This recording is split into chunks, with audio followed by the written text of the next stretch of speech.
Hi beautiful viewers, আমি ঈদের ছুটিতে গ্রামে এসেছি। তো আমার গ্রামের বাসার কিছু দৃশ্য আপনাদের সামনে তুলে ধরব। বেসিক্যালি এটাই আমাদের গ্রামের বাসার প্রবেশপথ এবং গ্রামের বাসার রাস্তার দুই পাশেই সুপারি গাছ লাগানো আছে। সুপারি গাছের সাথেই আছে লেবু গাছ। সুপারি গাছের যে গ্যাপটাতে আছে, গ্যাপে গ্যাপে লেবু গাছ লাগানো আছে। লেবু গাছে দেখেন লেবু ধরে আছে, অনেক লেবু ধরে আছে। এবং এই রাস্তা ধরে যদি আমি আরেকটু এগোই তাহলে আমরা দেখতে পারবো এই যে বাসার গেটের এক বাগান বিলাস ফুল গাছ দেখা যাবে। এবং এই রাস্তা দিয়ে আরেকটু এগোতে থাকলে এখানে দেখতে পারবেন একটা আম গাছের সাথে আছে লেবু গাছ। দেখেন অসংখ্য লেবু ধরে আছে।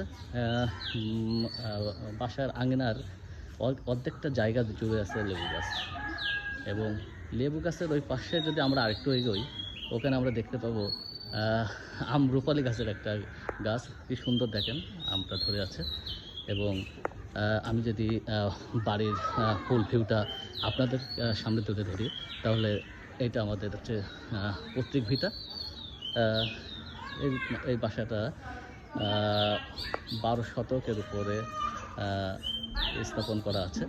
এবং বাসার পাশেই দেওয়া হচ্ছে পেয়ারা গাছটিতেও অসংখ্য পেয়ারা ধরে আছে। এবং পেয়ারা গাছটার ওই পাশে যদি আমি একটু ক্যামেরাটা ঘোরাই, দেখেন এখানে শিউলি গাছের পাশটাতেই ঘন একটা বাঁশ গাছ দেখা যাবে। তার পাশেই বাগান বিলাস। এবং ক্যামেরা একটা ঘোরাতে যাই, আমাদের বাসার প্রবেশ পথের যে পথটা, এটা বাসাতে আসলেই মনটা অনেকখানি জোড়ায় যায়, কারণ বাসাটা আমার অনেক প্রিয়। তো প্রিয় ভিউয়ার্স, এটা ছিল আমাদের বাসার প্রবেশপথ এবং বাসার যে ফুল যে ভিউটা সেটা। এবং আমরা পরবর্তীতে আমাদের বাসার ব্যাক সাইডটা আপনাদেরকে দেখাবো। তো সবাই ভালো থাকবেন, দেখা হবে আবার।